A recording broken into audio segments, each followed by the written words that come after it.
Hey guys, this is Pastor Bell with just a quick word, and today I want to talk about the difference between good and perfect.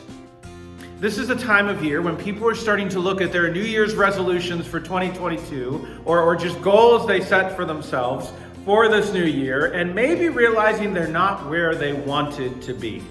Someone wanted to lose 20 pounds and be healthier in 2022, but they realized they've only lost 5.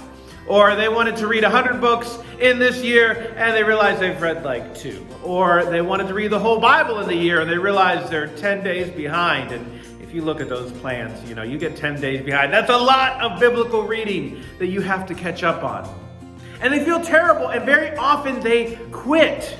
Actually, gyms operate on this assumption. You're going to pay in January, you're going to give them their money up front, and then about January 31st, first week in February, that gym clears out. And they're happy because they still have their money.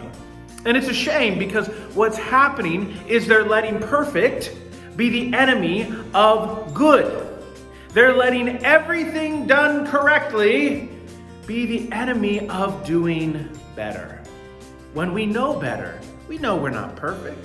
We know we screw up. We know we don't always achieve things as quickly as we want to, or rather as quickly as we think we should. And instead of being happy with doing well, we get upset because we are not perfect. Well, guess what? You're not perfect, and you're never going to be. Instead, we should focus on the good that we can do, the improvements that we can make, the work that is making our lives better spiritually, physically, mentally, psychologically, whatever it may be. Because if you've lost 5 pounds in January, well, that translates to about a pound a week. And if you keep that up over the whole year, you've lost over 50 pounds for the year. And that's better than quitting now and just being upset because you didn't lose 20 in the first month. If you read 1 to 2 books a month, you're reading 12 to 24 books in a year, and that's not 100, but it's way better than most people do. Most people don't read 1 book in the entire year. And if you don't read your whole Bible in 365 days, the discipline and the work of reading however often you can will help make you more familiar with the biblical text and will help your spiritual life. Don't let perfect be the enemy of good. And don't believe that lie, and it is a lie, that if you don't do everything right,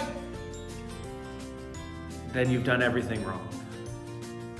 We are good enough.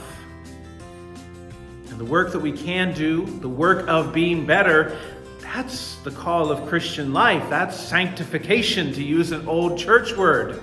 God knows we're never going to be perfect, but God still calls us to work and do what we can to be better than yesterday. One step at a time. So don't lose heart and don't give up.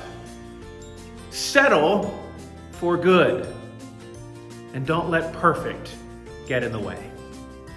I hope you're having a wonderful week. I hope you're staying safe and healthy and warm, and I hope to see you soon, either in person or online here at Good Shepherd Lutheran Church. God bless. Bye now.